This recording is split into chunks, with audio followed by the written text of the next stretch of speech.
Hello everyone and welcome to NOAA's webinar series. This is Mike McGowan and I will serve as moderator for this webinar. The topic for this webinar is The Great Adventure, Discovering the Joys and Challenges of Parenting a Child with Albinism. NOAA is very lucky to have so many dedicated volunteer experts who are willing to share their time and talent with the albinism community. So what are we going to talk about? No matter how much we read or research, one can never come up with a surefire method to raise the perfect child, whatever that may be. Raising a child with albinism can present new challenges that can be an exciting adventure for the entire family. We are going to hear some strategies that may help you as you grow alongside your children as a parent of a child with albinism.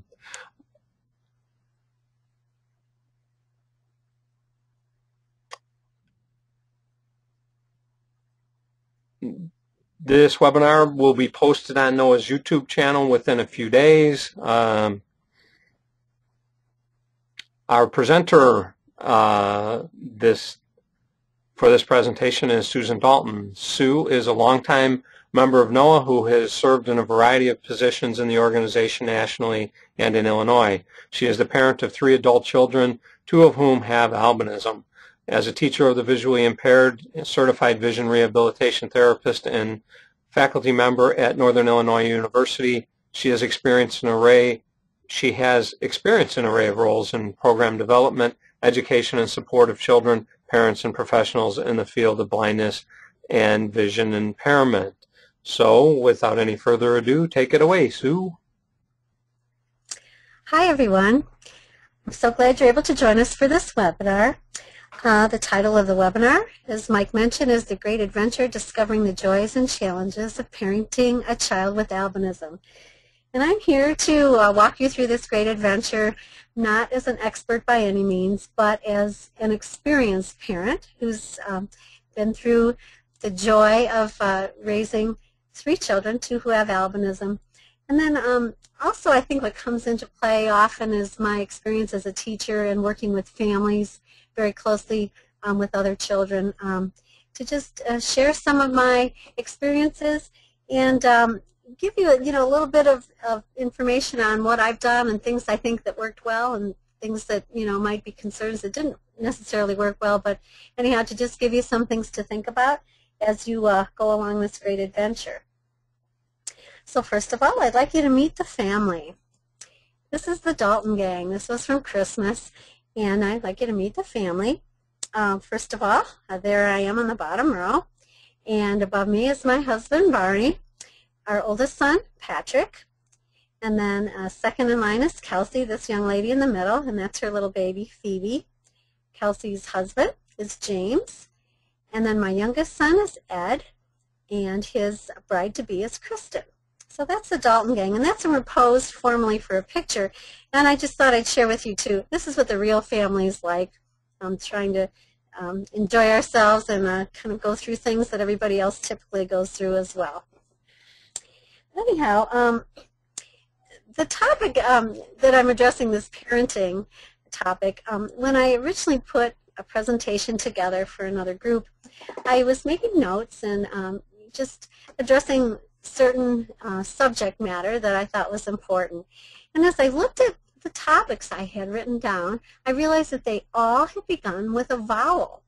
So I thought, well, what a coincidence. I'm going to use that in my title. So I've come up with this presentation called Sue's Vowels from the Bowels of Parenting. And there I am, back when Kelsey was a baby, probably, in that picture. All right, so we're going to start with our vowels and go through some of these suggestions. So first of all, the letter A. And that first word there is ask. And for ask, I think it's just so important to always communicate your concerns with your other family members. Communicate your concerns with your child. Tell them what you're thinking. And with others, with friends and family, just be sure to ask, especially when you need help. Make sure you talk with your child about their day, about their feelings, about things they're going through. And then mainly, too, excuse me, I went too fast, is just to ask your child if they would like assistance. Don't ever assume that they're going to need something. Let it be their choice, and then that helps them have a little more control of the situation. Another A is associate. And this has been really important for me. Just if possible, to find other families that may have kids with albinism or other visual impairments. You can gain so much information from other families and other parents, and it's just a nice, it's nice to know that you're sharing things, with others and have things in common. Also associate, find other kids who can connect. It's as important it is for kids to be a part of their community and be around others. And a friend with albinism can be a precious gift that they can share like no other. And then also look for older students that can serve as mentors or just help give the kids advice on things that they've done that have helped them get through certain situations. So associate, always make sure you're not in this on your own, that you're always looking for others to be with you during these times. Okay, the next vowel is E. And top of the letter E in topics is educate. So as a parent, I think it's really important for you, first of all, like when you get the diagnosis, to learn about the condition. I know when my kids were young and we found out that my daughter had albinism, we started looking up information, and back then, which is now 30 years ago, it was really difficult to find good, accurate information or just things we wanted to know about. And fortunately now, we have the NOAA website, and through any information on NOAA, you can really find out information that is truly helpful for you. Also, as far as educating, to share the information with your child. They should be able to explain albinism in simple terms to others. They don't have to go into great detail if they don't want to, but if they're able to just provide a little bit of education to others, it can make things a lot smoother in their life. Also in educate, learn about treatments that are available, low vision solutions. Often there aren't medical treatments that can assist, but you want to know for sure what kind of lenses, working with your doctor, if there are corrective lenses that can help or any low vision devices. Find out what's available, for your child. Also, as far as educating yourselves, know the possible implications of albinism. Just the fact that albinism all results in a low vision, so there'll be a vision impairment, and then the other issues as far as skin care and skin protection, and then you also may want to look into just the genetics of it and find out about what research and things are going on right now. Okay, this probably is the biggest E in the family realm with a child with albinism is education. And I always highly encourage parents to be an active member of the process. Parents are extremely important in the education of their child, and your input is invaluable. One of the first things you may encounter with a new baby would be early intervention services. And just so you know, as a parent, people usually don't walk up to you and say, you have a child with a vision impairment. Here are early intervention services available. It doesn't always happen that way. You may need to seek out what is available in your community.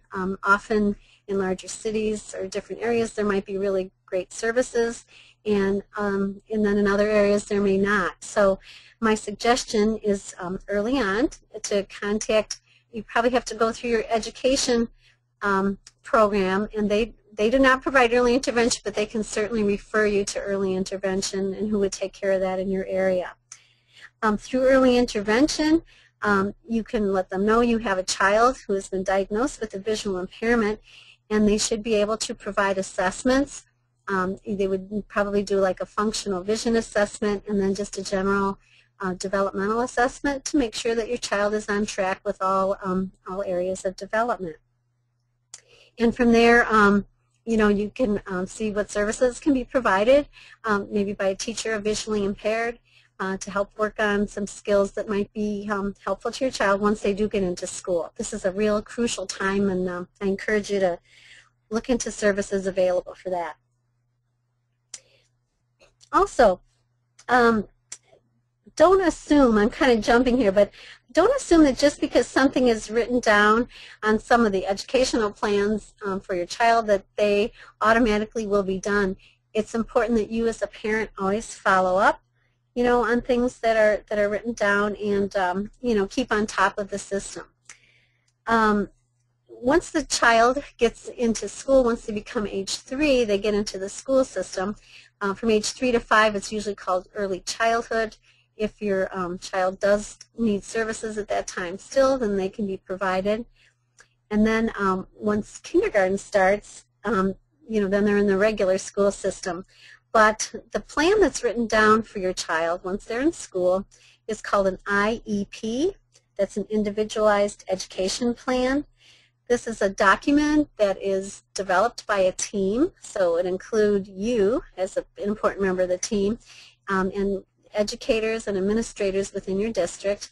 And after assessing your child and seeing what the needs are, then they develop a plan of action to help provide any specialized services or accommodations that your child might need to be successful in school. So as a parent, I encourage you to be a welcome part of the IEP process and present yourself in a knowledgeable manner. Make sure you try to stay on top of things and are aware of things, and then also I guess my advice too is to be a part of the process, but to kill them with kindness. Make yourselves likable to the group. Respect other people's opinions, but be sure to insert your opinions as well, because you're looking for the welfare of your child. Some of the typical things in an individualized education plan. First of all, students with albinism should be eligible under visual impairment. So that, just because of the diagnosis, they have a visual impairment, and that should provide them eligibility.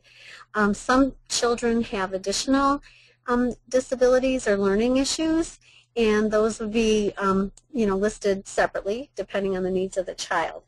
And some of the typical accommodations that are given to a child in the education, in the typical school system, might be providing large print materials, sitting up closer to the chalkboard, or being allowed to get up to look at things closer. Some may be given like extended time on testing. A lot of times too, as they get older, when there's testing and it involves an answer sheet, students are allowed to write directly on a test, so they don't have to look back and forth on an answer sheet. And there can be a variety of more things, but it is individually based, so whatever your child's needs are, because of the vision impairment, it should be addressed on their IEP. So education could be a whole other webinar just to address that, but that's just some of the basics in education. Okay, we're going to move on to another E, and this is encourage. I like to tell parents to be a cheerleader. Be right there with your kids. Support their decisions. If your child has made the decision to give something a try, offer your support. Sometimes you might have to just close your eyes because it can be pretty scary, but try not to hold them back. You want them to be safe, but also encourage them to take risks when the risks are achievable, when they're young especially.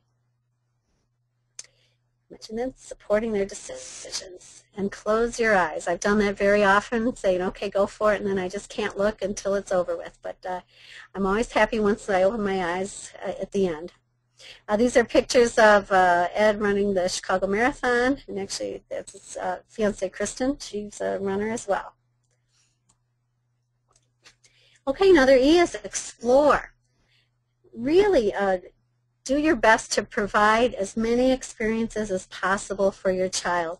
The more they do, the more exposure they have to things in the community and beyond the community, the more well-rounded person they will be. And once again, too, allow them for risk-taking. Allow them to take risks now while you're kind of there. You're there to offer support, but giving them a chance to do it. And seek out opportunities. Just for learning, anything beyond the school that that you can find that could be a good learning opportunity in the community, at museums and zoos and even businesses, anywhere you go. You know, encourage them to explore, and they may need to get in a little closer to see things better, but just make sure the kids are out there doing things. Can I break in here, Sue, on this one? As speaking as a person who grew up with albinism, I think that it would be important for parents not to assume that because their children can't see well or because they're afraid of having them out in sunlight, that doing something like going to a Major League Baseball game would be a bad thing. You can work around those issues by, seeking the shade and proper sun screening and whatnot. But I think I would have missed a big part of something that I really enjoy, and that is specifically attending Major League Baseball games. I may not be able to follow the ball, but I can follow the action, and it's a very exciting and interesting thing for me to be part of the spectacle of professional sports. I think it's neat too when you think about baseball. I mean, there is the visual aspect, but you think of all the sounds and the smells and the, just the general excitement of being there, and that's so much a big part of it as well. Glad you brought that up. Okay, another E is expectations. Always have high expectations for your child. And then also, in addition to shooting high, just have typical expectations for your child. Expect the same, as for your other children. Give your children chores just like the rest. If there's something unsafe or uncertain, give them a substitute chore that maybe the other kids don't have to do. But my motto, too, is, keep it even, Stephen, with these kids. Here are some pictures of kids in my summer program, and they're just doing things the other kids are doing now. These girls are doing some cooking project here. I don't know what they were making. It looks rather messy, but I know they enjoyed it. These girls are learning how to sew. They're learning adaptations on how to thread a needle, and certainly that's something that that can be done. It's a task that's easily adapted. Here's another student playing pool. You're down with the kids. Actually, this kid was really good at it. But, what's neat is that's a nice social thing, and he can, play games with the kids in the neighborhood. Okay, we're up to the letter I. And this one I've been big on is just involvement.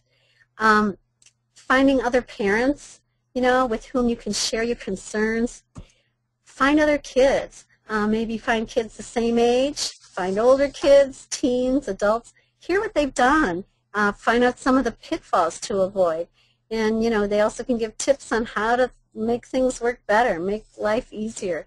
It's nicer to learn from someone else's mistakes rather than your own. Also, get your child involved in the community.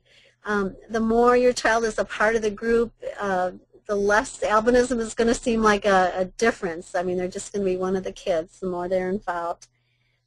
And then also, forming your own groups. If there isn't anything in your area, well, do something on your own. And that's kind of how I got started with Noah. There was nothing in this area, and I thought, well, that's no good. I'm going to make it work. So I just started seeking out other families and other adults and got a group together. And I just want to go back to just getting the child involved in the community, being a part of like parks and recreation programs, scouting events, those are always good, Boy Scouts, Girl Scouts, and then even like in church groups, these can be just outstanding opportunities for the kids to mix in with others and get involved. Here I just have some pictures of some things that were in Illinois, and this was a few years back. It was an Illinois mini conference group. These are kids and their siblings, and we got together for a day in Chicago. We're out at Navy Pier hanging out and had a good time. This is one back from 2005, and this was a Northern Illinois event, a fundraising event, and there's my two kids were there at the time as part of the event. And at the time, my son had this incredibly long hair, and part of the fundraiser, he donated his hair to be cut for a big price, and we were able to raise a lot of money. by selling his haircut. So that was how they got involved as well. And, just getting the family involved is fun, and in NOAA things, it's kind of fun. Have the kids work at events, at fundraisers, and they can be part of the process, and they can even donate to the cause if they so desire. Okay, moving on to another I. And this one I think is another just very important one, is just your child is an individual. You can never say that all children with albinism do this or do that. You have to always look at your child as a unique person. Your child has unique needs. They have unique wants as well. And they have unique ways of doing things. So, never assume your child's going to fit into a slot. I mean, certainly they don't as just a typical child of their age, but also the albinism can be different as well. And just to bring that up, the two kids have albinism, but yet my son is a lot more light sensitive than my daughter is. So, he has different needs that way. And then also even in their education and schooling, they seem to learn differently, have different interests and things like that. So I've really had a lesson, in this just in my own home to see that they may have the same vision diagnosis, but they're very individual people. Okay, another I is imagine. Be creative. Think of things to do for enjoyment, and then maybe how to do things differently to adjust for visual needs. You might have to adjust for sun protection, things like that. Some people even have asked in the past too, as far as being out in the sun, don't limit things because they are indoors. If a child is using sunscreen, check the directions on the sunscreen. It should be reapplied as needed, and depending on the activity level and the intensity of the sun and the weather, you need to, constantly be careful of that, reapplying it, make sure you're hitting every area of the body that you would think could be exposed to the sun, and even those you think could not be exposed to the sun. But also, too, as far as sunscreen and sun protection, I think it's important as well to connect with your dermatologist and let them be your advisor as to suggested sunscreens and, areas of concern in that area. So being creative, and then also work with your child. Discover their interests. What are these kids like? You might have a child that's into, certain things that others may not. But, come up with ideas with them on, what they like to do. And if it's something that is a little challenging due to vision issues or others, work with them and figure out how you can have this experience be exciting with a little adaptation. And find ways to involve your child in all aspects of the community and family life. Like I said, never leave them behind because you assume that they may not like something or be able to participate. Okay, one I that I neglected to add early on is include. And that is the siblings. Don't ever forget these, really important part of the family. Sometimes it may seem like the siblings without albinism might often drift into the background, but be sure that they're getting the attention that they deserve, because they can be and are an essential piece of the family puzzle.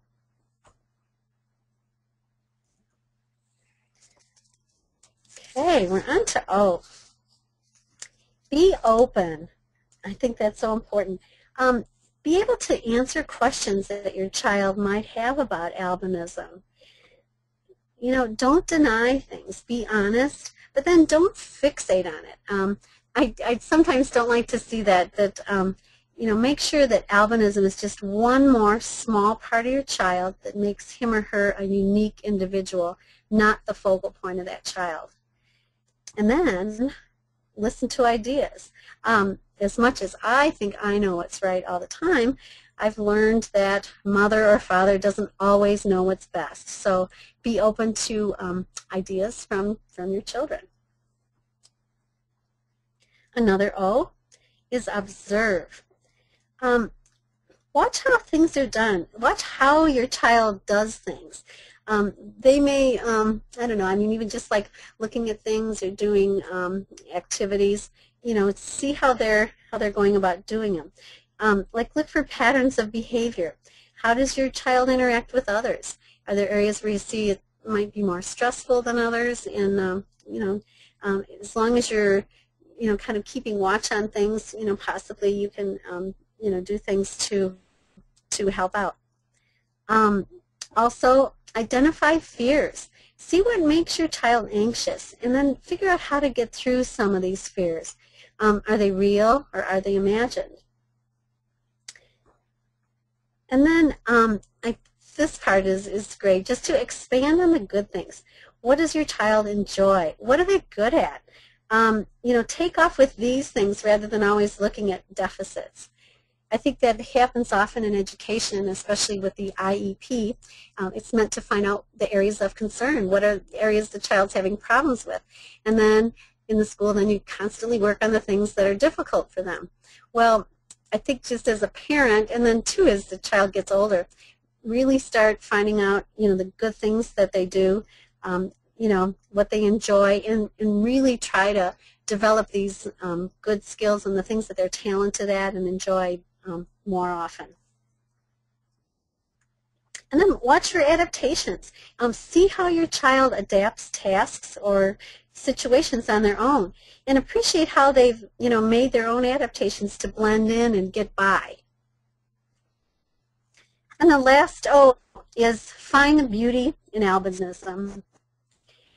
I think just as a parent, sometimes I look at my children, and although it's something that's different, I find that it's just beautiful, and to see these kids walk into a room and kind of very noticeable thing, but just always find the beauty in it and appreciate the beauty of it and the beauty that comes from inside as well. Okay, we're getting to the last vowel, and we're up to U. And my first U word is update. Make sure you're aware of laws and legislation.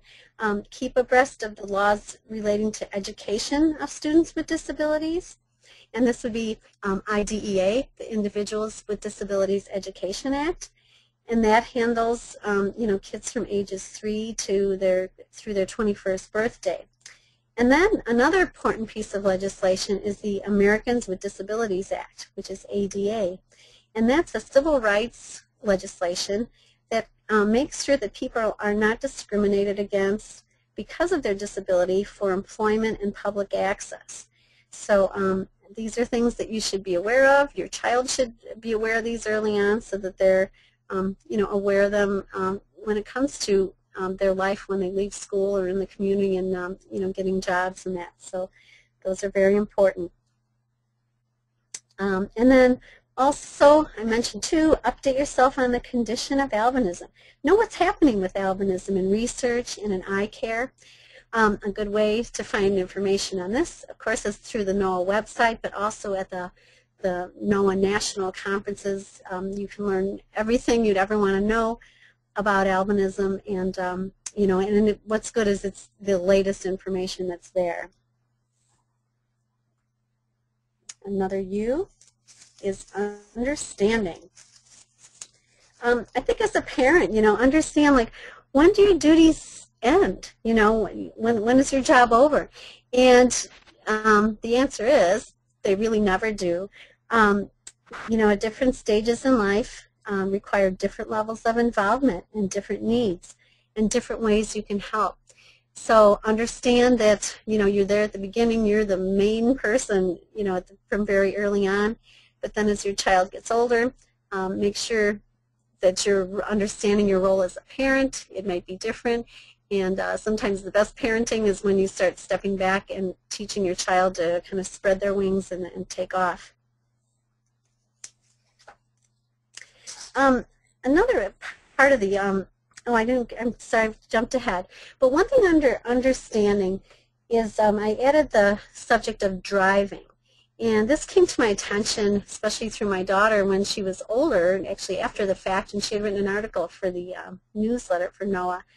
And she addresses just the fact that that you really need to understand when it gets to time, you know, when all the other kids are getting their driver's license and going through driver's training, and should your child not be able to drive, that it's definitely a time for grieving. Some students may indeed be able to drive, and it might take a little longer, and they may not get their license at the same time as the other kids or under the same conditions, or they may never get it. But regardless, it's a very stressful time for the kids, and don't take it lightly. And I know some people joke about it, like, well, you'll never have to be a designated driver, you don't have to pay for insurance and things like that. But the way my daughter tells me, she goes, I don't want to hear that, you know, because it is tough, and the other kids are driving, and so just be aware of it and be as supportive as you can. What I found was really helpful was, as much as possible, to go places using public transportation. Let your kids know that you can do things without a car, that people do have lives, and very fun and productive lives, without owning a car. So that's just an important time to make sure that you're aware of. Okay, we're getting to the end. So we finished the vowels, but of course remember and sometimes Y is considered a vowel. So the big Y word is you. You know your child better than anyone, but it's important that you take care of yourself, because if you aren't healthy, it affects the whole family. You provide a special piece in the life of your child, and what you do now and throughout your child's life has a huge impact on your child's future. You are important, and just the fact that you are here right now listening to this webinar shows your concern, your involvement, and your devotion to your child. And that concludes my vowel presentation.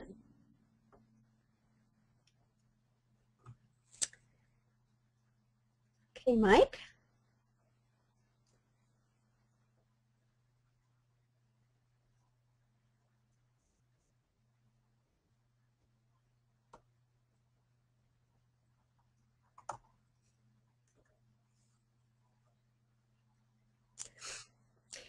Well, while we're waiting for Mike, there were a few questions that were brought up on the original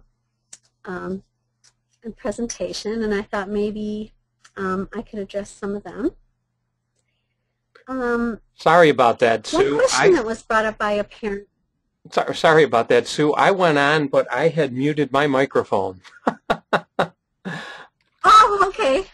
Thank you so much, Sue, for such a great presentation. It was one from not only your experiences with the Dalton gang, but with years of experience with the albinism community. So, as Sue just said, we have a few questions that I'm going to ask Sue now. So, how are services from ADA different from early intervention or early childhood? Well, first of all, the ADA I mentioned before is the public or the civil rights legislation. So that would take into, you know, just access to community buildings, public access, and employment. It also might fall into play for access to like written material, making sure that there, you know, are accommodations for that type of thing for books or print. Early intervention, I mentioned too, that's just for children birth to 3 years old, and that does not fall under the Education Act. So I don't believe there's legislation in place for that. They do require services, but these can be provided, but there also may be fees charged for early intervention services.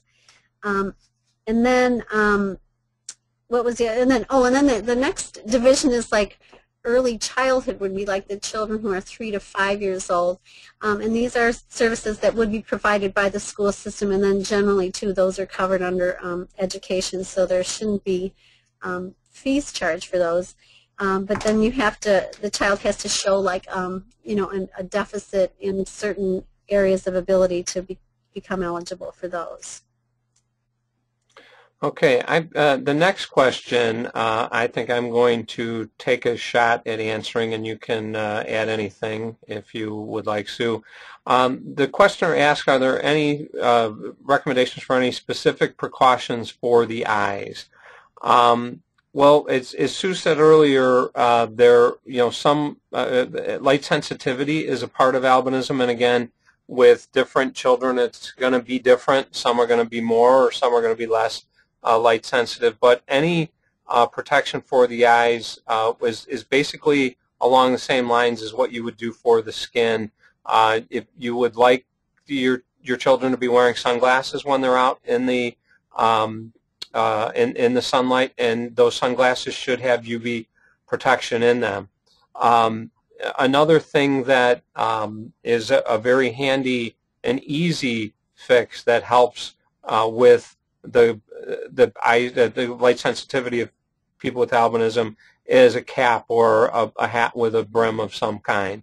But for any of these things, either as Sue said earlier, relative to skin protection or precautions for the eyes, we recommend that you seek the advice of the appropriate medical professionals, be they optometrists, ophthalmologists, or in the case of skincare, in terms of dermatologists.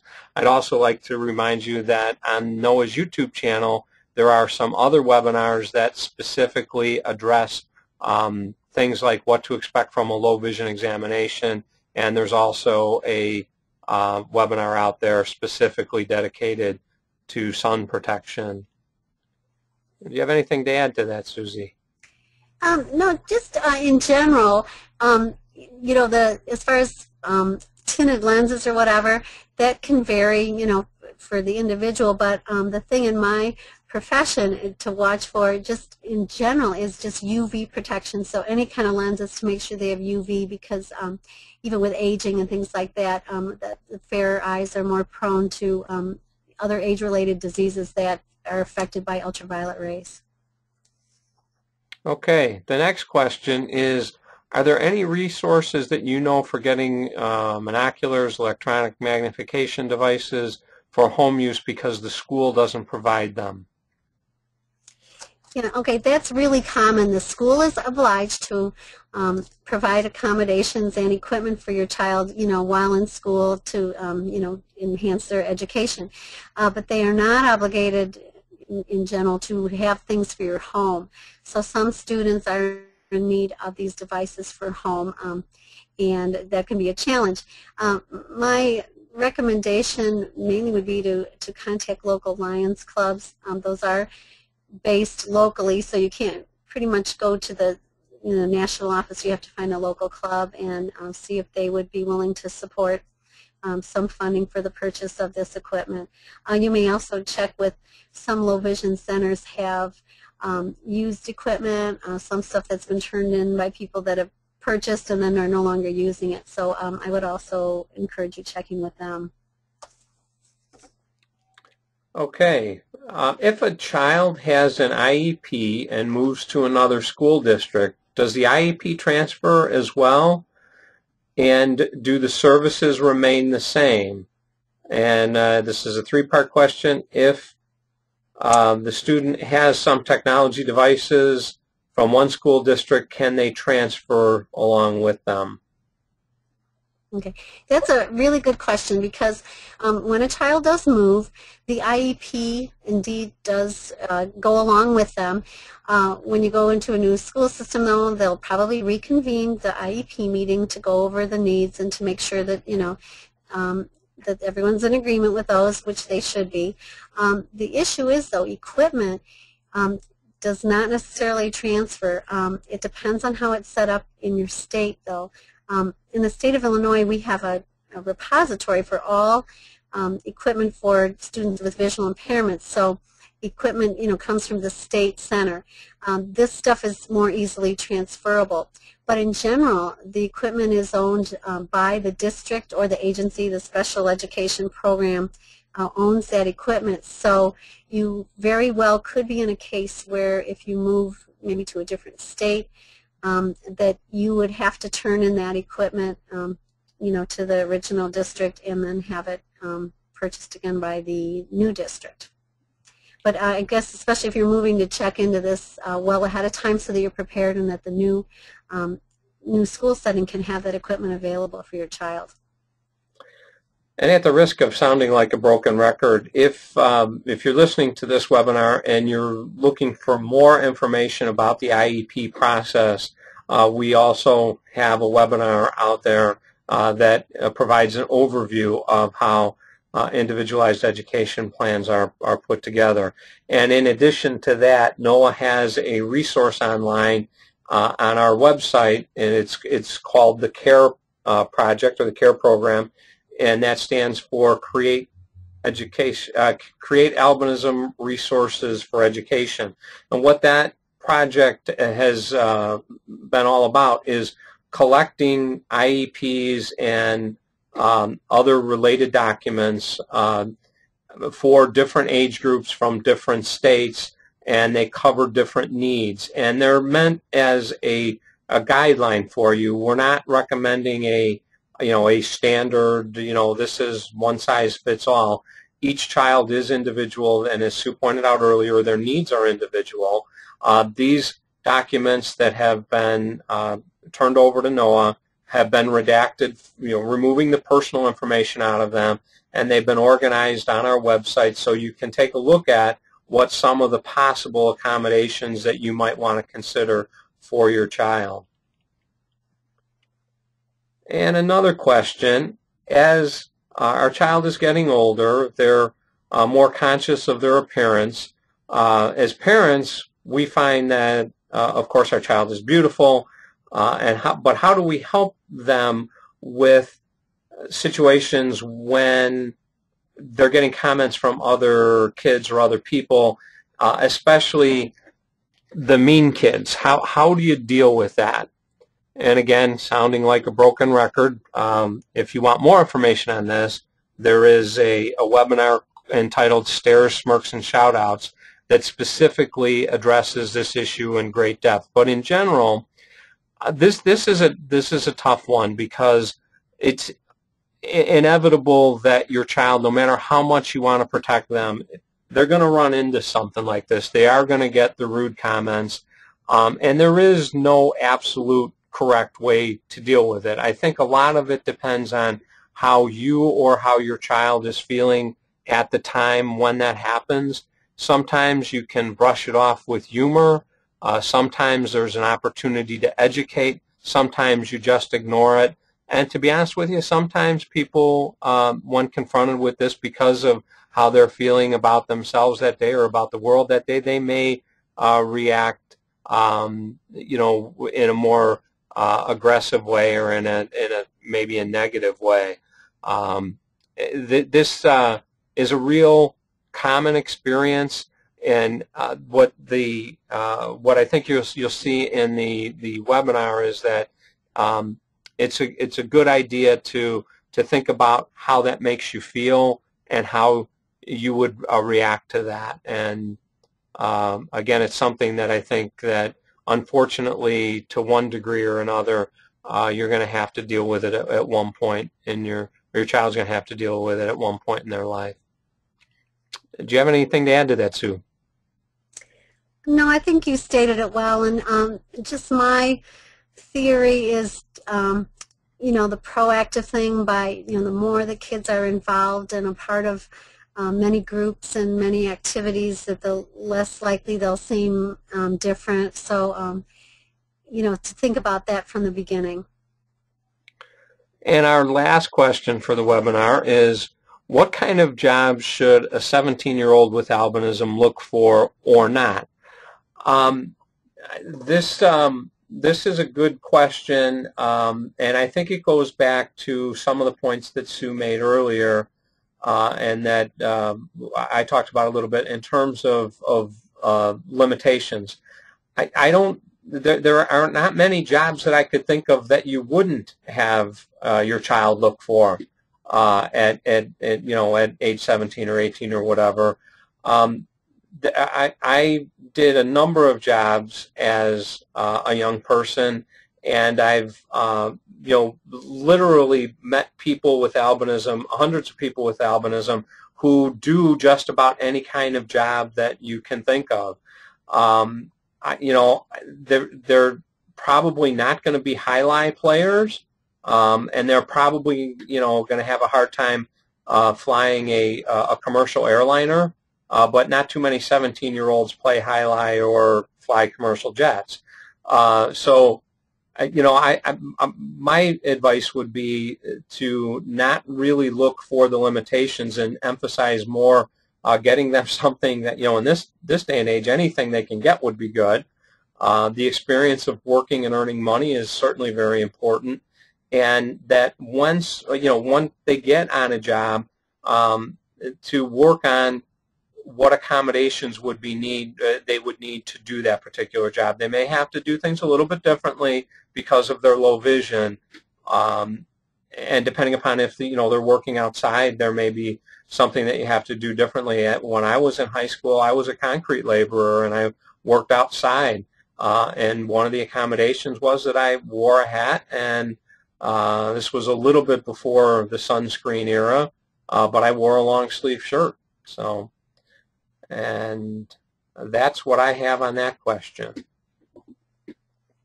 I'm just going to add to just one or couple jobs that some of the kids I've had a little challenge with, but were able to work out, was even like working fast food, like at a McDonald's. A normal cash register with a keypad is generally fairly easy to do, but sometimes the fast food places have these multi-keyed cash registers with really small print, and then sometimes they'll change things on them as well. So that can present a challenge, but it definitely was something that these kids were able to work out using either a low vision device or whatever, even like color coding, things like that. So that just is one that is a little challenging, but it's definitely doable. So again, thank you, Sue, for a great presentation. And at this point, we're going to wrap up the webinar. I strongly suggest that you keep an eye out on your for email announcements for new webinars and teleconferences, and to check NOAA's website for future events, such as local events in your area or national events. One in particular is NOAA's 14th National Conference, which will be held in St. Louis, Missouri from July 12th to July 15th, 2012. Thanks, everyone, for listening. We hope that you have gotten something out of this webinar.